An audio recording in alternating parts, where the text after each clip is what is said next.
Estamos aqui na Praça Padre Mororó, praça que homenageia o ilustre filho, Gonçalo Ignácio Loyola de Albuquerque Melo. Temos poucos registros sobre a vida e obra de Mororó, mas temos as crônicas, muito bem detalhadas, e os diversos livros publicados por seus historiadores. Em sua breve vida, transitou em um período onde quem se manifestava contra o governo da época, além de condenado à morte, teria qualquer registro, quaisquer documentos apagados. Gonçalo é um dos 7 filhos do alferes Félix José de Souza e de Dona Teodósia Maria de Jesus. Nasceu no dia 24 de julho de 1778, no povoado de Riacho dos Guimarães, hoje município de Groaíras, localizado a 24 quilômetros da cidade de Sobral. Na verdade, ele nasceu no Riacho dos Guimarães, que, devido a ficar próximo e devido à propriedade do pai dele, que começava no Riacho Sabonete, no Forquilha, hoje Forquilha, e terminava nos fundos da terra do seu sogro, que era já perto do Riacho dos Guimarães. O Forquilha está querendo também achar que ele nasceu no Forquilha.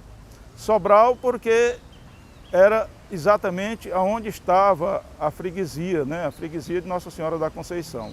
E Santa Quitéria também porque Groaíras passou um tempo como fazendo parte da freguesia de Santa Quitéria. Esse é um questionamento fácil de explicar, porque tanto o casamento dos pais dele, que aconteceu alguns anos antes do nascimento, naturalmente, foi na capela Nossa Senhora do Rosário e o batizado dele foi na capela Nossa Senhora do Rosário, que, repito, fazia parte da freguesia de Nossa Senhora da Conceição. Inácio foi batizado no dia 15 de setembro de 1778, na capela do Riacho dos Guimarães. A capelinha tem o nome de Nossa Senhora do Rosário e foi fundada pelo seu trisavô, Antônio de Albuquerque Melo, em 1712. Gonçalo inicia seus estudos ainda no povoado Riacho dos Guimarães. Aos 15 anos de idade, ele passa a estudar na cidade de Sobral por oferecer melhores condições de estudo. Lá, ele aprende as ciências físicas e naturais e o próprio latim. Conhece também o seu amigo e grande tutor, o padre Francisco Manuel Rodrigues, que lhe dá proteção e grandes oportunidades. Inclusive, ele nomeia Gonçalo como seu substituto quando precisa se ausentar. Fato este que é comprovado através de documentos. Há uma solicitação enviada ao bispo de Pernambuco que deu-lhe este consentimento. A partir de então, Gonçalo passa a substituir Padre Manuel em diversas atividades religiosas. O jovem conquista o respeito de seus tutores e o incentivam a dedicar-se na missão litúrgica.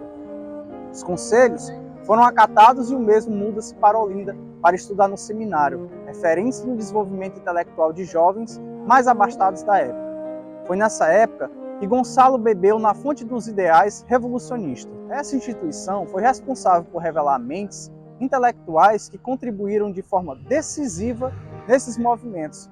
Além do próprio Gonçalo, nós vamos ter a figura de José Martiniano de Alencar, irmão do Tristão de Alencar Araripe, filhos de Bárbara de Alencar e também Frei Caneca, o principal ideólogo da Confederação do Equador.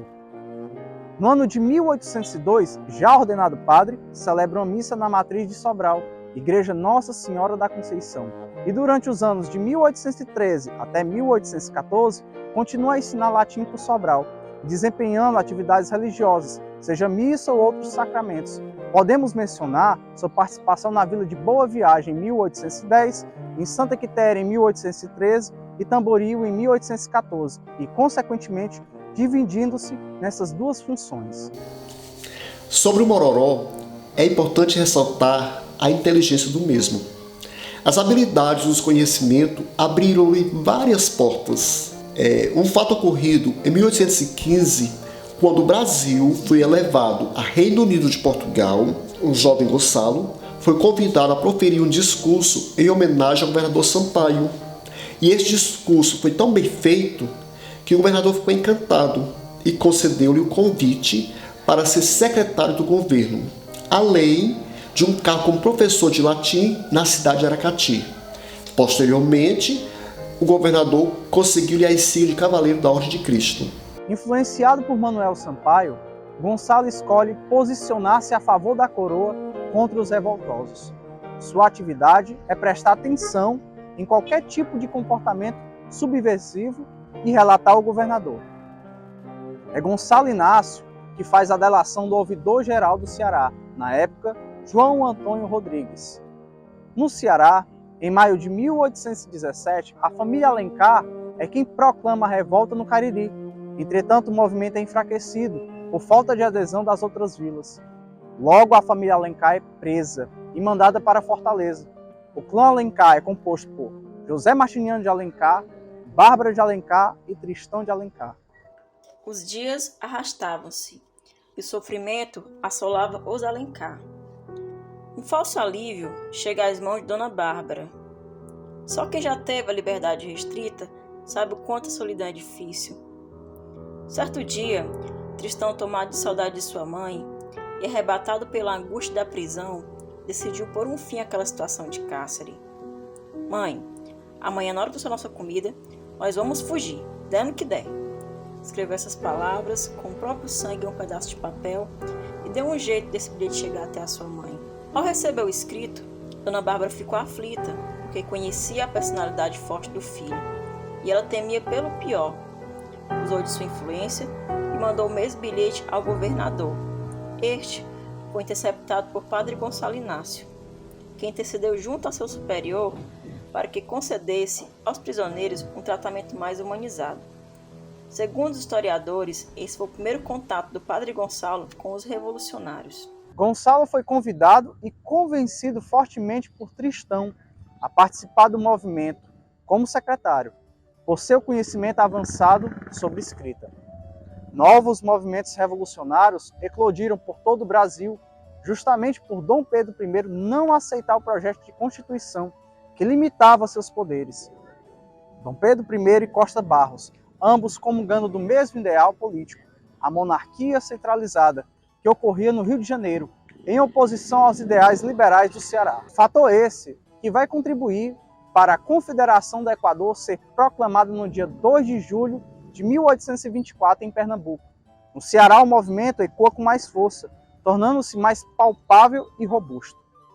Manuel de Carvalho Paz de Andrade, então era o presidente da província de Pernambuco, fez uma doação de uma tipografia para o recém-implantado governo cearense, para que o mesmo publicasse um jornal que recebe o nome de O Diário do Governo do Ceará, sendo a primeira tiragem impressa e distribuída no dia 1º de abril de 1824, editado inclusive por Padre Gonçalo, e é conhecido como o primeiro jornal a circular no território cearense. A publicação tinha como finalidade difundir as ideias da Confederação no Equador, por todo o estado do Ceará, que ainda não havia aderido ao movimento. Gonçalo havia se engajado na carreira política. Em 1824, ele, com a Câmara Municipal de Campo Maior de Quixeramobim, proclamaram a República do Campo Maior de Quixeramobim. Esse fato foi usado como motivo de acusação e condenação, entre outros argumentos, tais como ser assessor do Tristão Gonçalves, ser proclamador da República e ter considerado decaído do trono a família Bragança, além de editar e publicar o primeiro jornal do Ceará. Anos antes, precisamente no período datado de 1823 a 1824, a ideologia transmuta-se em ação e os rebeldes se unem.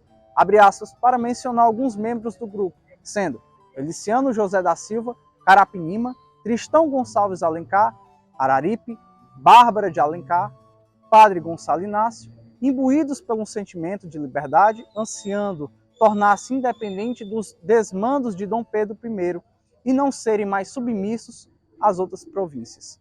A reunião do Grande Conselho Provincial ocorre no dia 26 de agosto de 1824, em Fortaleza. Na ocasião, registra-se a adesão oficial do Ceará ao movimento da Confederação do Equador. Registros apontam que na mencionada reunião, Gonçalo Inácio foi nomeado secretário da Confederação. Aproveitando o ensejo, o mesmo adota um codinome e proclama: "Na minha terra tem uma árvore que enverga, mas não quebra, e este será o meu nome, Mororó, Padre Mororó." Em tempos, as denominações deram em homenagem à fauna e à flora brasileira. Infelizmente, a utopia de outrora enfraquece, devido à baixa adesão das outras províncias, tais como Alagoas e Rio Grande do Norte, entre outras vilas.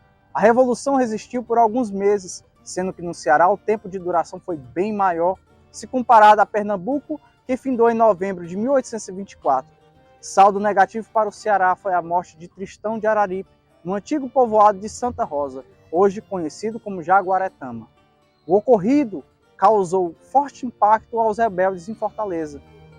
Em novembro, a Confederação do Equador é dissolvida, através de uma investida militar liderada pelo brigadeiro Francisco Lima e Silva e ainda pelo Lord Cochrane. O Padre Mororó foi preso em Baturité, trazido para Fortaleza e daqui embarcado num navio para o Rio de Janeiro. Morto, Tristão Gonçalves e derrotados os confederados foram conduzidos ao Rio de Janeiro e lá vistos por Dom Pedro I. Olhando o imperador para o padre, que já tinha 47 anos, mas tinha cabelos brancos, perguntou quem era. "Sou o Padre Gonçalo."